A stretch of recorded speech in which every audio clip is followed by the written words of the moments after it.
നമസ്തേ.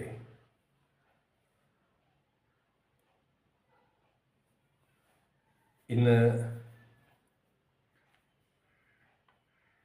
അധ്യാപകർ കുട്ടികളെ ശാസിച്ച് പഠിപ്പിക്കാറില്ല. ക്ലാസ് റൂമിൽ നിന്ന്, സ്കൂളിൽ നിന്ന് തന്നെ ചൂരൽ വടികളൊക്കെ ഗേറ്റിൻ്റെ പുറത്തേക്ക് പോയി. നിയമവും രക്ഷിതാക്കളും ഒക്കെ അത് കൂട്ടുന്നു. എൻ്റെ കുട്ടികളെ തല്ലിപ്പഠിപ്പിക്കേണ്ട എന്നുള്ളതുകൊണ്ട്. വാസ്തവത്തിൽ അധ്യാപകരെ ഇന്ന് കുട്ടികൾക്ക് ഒരു പേടിയില്ല.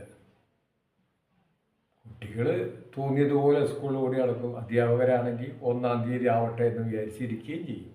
ആ ഒരവസ്ഥയിലേക്കാണ് ഇന്നത്തെ നമ്മുടെ വിദ്യാഭ്യാസ സമ്പ്രദായം പോയിക്കൊണ്ടിരിക്കുന്നത്. ഞാനൊക്കെ പഠിക്കുമ്പോൾ നല്ലതുപോലെ മാഷായിരുന്നു അടി കിട്ടിയിട്ടുണ്ട്. അടി കിട്ടിയ പേടിയാണ്. കൂട്ടുകാരൻ വീടിൻ്റെ അടുത്താണ്, അവൻ വീട്ടിൽ പോയി പറയുമെന്നുള്ള പേടിയാണ്. വീട്ടിൽ പോയി പറഞ്ഞാൽ മാഷോട് കിട്ടിയതിനേക്കാൾ കൂടുതൽ വീട്ടിൽ നിന്ന് അച്ഛനോട് കിട്ടും.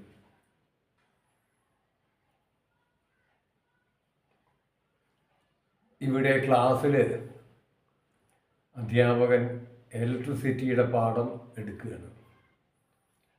കുട്ടിയോട് ഇലക്ട്രിസിറ്റി എന്ന് പറയുമ്പോൾ കുട്ടി ഇലക്ട്രിക് കുറ്റി എന്ന് പറയും.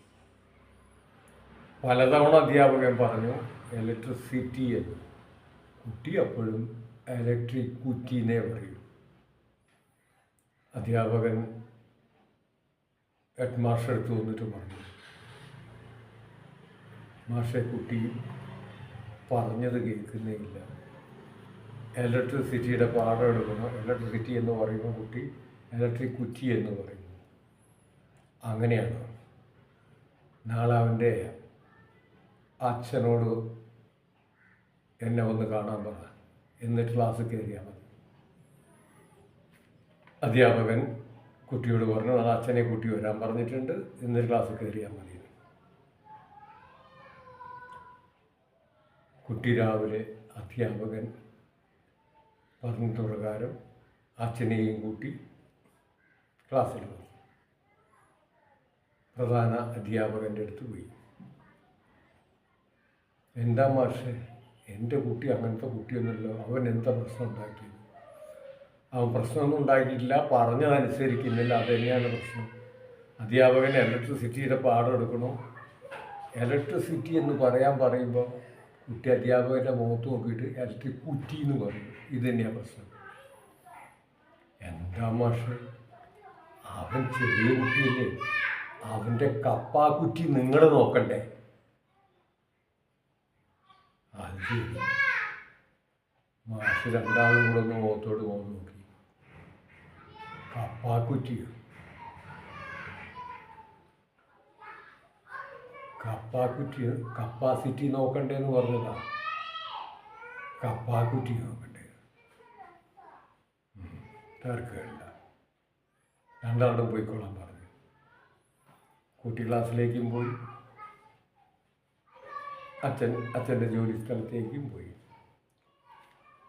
2 ദിവസം കഴിഞ്ഞ് ഹെഡ് മാസ്റ്റർ റോഡിലൂടെ നടന്നു പോകുമ്പോൾ കുട്ടിയുടെ മുത്തച്ഛനെ കണ്ടു. മുത്തച്ഛൻ വഴി ഓടി വന്നു. എന്താ മാഷെ സ്കൂളിൽ പ്രശ്നമുണ്ടായത്? പേരക്കുട്ടി എന്തോ കാട്ടിയെന്നും മകനെ വിളിച്ചു ചോദ്യം ചെയ്തു എന്നൊക്കെ കേട്ടുമല്ലോ. എന്തുണ്ടായത് അവിടെ? എന്തുണ്ടാവാൻ? നിങ്ങളുടെ മകനും കണക്ക് തന്നെ, നിങ്ങളുടെ പേരക്കുട്ടിയും കണക്ക് തന്നെ. ഇലക്ട്രിസിറ്റിയുടെ പാഠം അധ്യാപകൻ എടുക്കുകയാണ്. ഇലക്ട്രിസിറ്റി എന്ന് പറയാൻ കുട്ടിയോട് പറഞ്ഞപ്പോൾ കുട്ടി അധ്യാപകൻ്റെ മുഖത്ത് നോക്കിയിട്ട് ഇലക്ട്രിക് കുറ്റി എന്ന് പറയുന്നു. അത് ചോദിക്കാനാണ് നിങ്ങളുടെ മകനെ വിളിപ്പിച്ചത്. മകൻ വന്നിട്ട് പറയുന്നു, അത് ചെറിയ കുട്ടിയല്ലേ മാഷെ, അവൻ്റെ കപ്പാക്കുറ്റി നിങ്ങൾ നോക്കണ്ടേ? ഇത് തന്നെയാണ് അവിടെ ഉണ്ടായത്. മുത്തച്ഛൻ ഒരുപാട് ഒന്ന് നോക്കി. മാഷേ, ഇപ്പോഴത്തെ നമ്മളൊരു 3-4 ആളെ അറിയും. ഇനി മാഷായിട്ട് ഇതിന് വലിയ പബ്ലിക് കുറ്റി കൊടുക്കണ്ടെന്ന് മുത്തശ്ശൻ സുഖമായി. ഇത് ഇവിടുന്ന് അവർക്ക് കുറ്റി കിട്ടിയത്, ഇവർക്ക് സിറ്റില്ലേ. ഗുണപാഠം. വീട്ടിൽ നമ്മൾ എന്തു പറഞ്ഞാണോ ശീലിക്കുന്നത് അത് കുട്ടിക്കാലത്ത് ശീലിക്കുന്നത് മക്കളെ സ്വാധീനിക്കും. അതുകൊണ്ടാണ് മക്കൾ നേരെയാവാത്തത്. കുട്ടിക്കാലത്ത് കൊടുക്കണം നല്ല ചിന്തകൾ, നല്ല പഠനങ്ങൾ, നല്ല വാക്കുകൾ. ഈ പുതിയ ഷർട്ട് അടിച്ചു കൊണ്ടുവന്നാൽ അത് ഇട്ടിട്ട് പിന്നെ അത് അലക്കാനെടുത്ത് അലക്കി കഴിഞ്ഞാൽ അത് അയൺ ചെയ്യാൻ നോക്കുമ്പം ആ പഴയ അയൺ ചെയ്തതിൻ്റെ വടുക്കൾ അങ്ങനെ തന്നെ കാണാം. അത് മാറില്ല, അത് ആ വടുക്കൾ അങ്ങനെ ഉണ്ടാവും. ആ വടുവിൻ്റെ മുകളിലാണ് പിന്നെ മടക്കി വെക്കുക. തുന്നക്കാരൻ ആദ്യം അയൺ ചെയ്യുമ്പോൾ ഇട്ട വടുവാണത്. അത് അവസാനം വരെ അവിടെ ഉണ്ടാവും.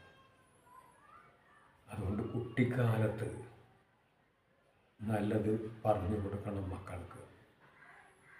അങ്ങനെയല്ലേ വേണ്ടത് എന്ന് വെറുതെ ഒന്ന് ആലോചിക്കുക.